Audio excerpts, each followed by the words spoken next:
Welcome to the One Life podcast with Behka White. I am your host, and this is episode 27, What Other People Think.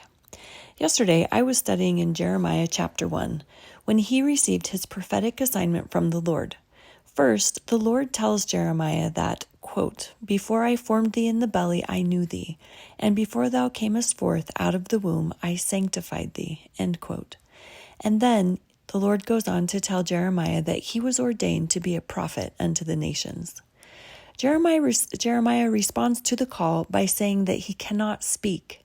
The Lord gives Jeremiah his words to speak by touching his mouth and promises Jeremiah that he will protect him throughout his ministry.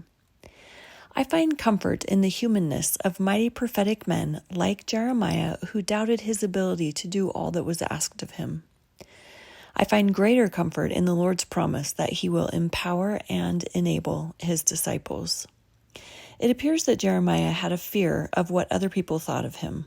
For example, as Jeremiah was preparing to go about preaching to the people, the Lord told him in verse 8, quote, "Be not afraid of their faces," end quote. And again in verse 17, quote, "Be not dismayed at their faces," end quote. We think we can read what other people are thinking about us by the expressions on their face. This is specific counsel for Jeremiah to accomplish his life's work, but the principle applies to all of us. Why are we afraid of or dismayed at other people's faces? Why do we care what other people think of us? Worrying about what other people think distracts us from our focus, which slows our progression. Worrying about what other people think is actually trying to control what others think of us, or we have a specific way we want them to think about us. Worrying about what other people think does not serve us. In fact, Lao Tzu says, quote, "Care about what other people think and you will always be their prisoner," end quote. Caring about what other people think is a form of bondage. I also love the good old advice that what other people think of you is none of your business.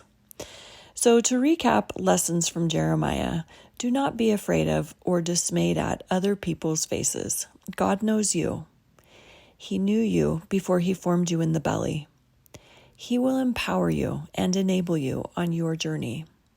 When insecurities arise, take a deep breath and have confidence in yourself. Take another deep breath and have even more confidence in God. We only get one life. Let's make it our best.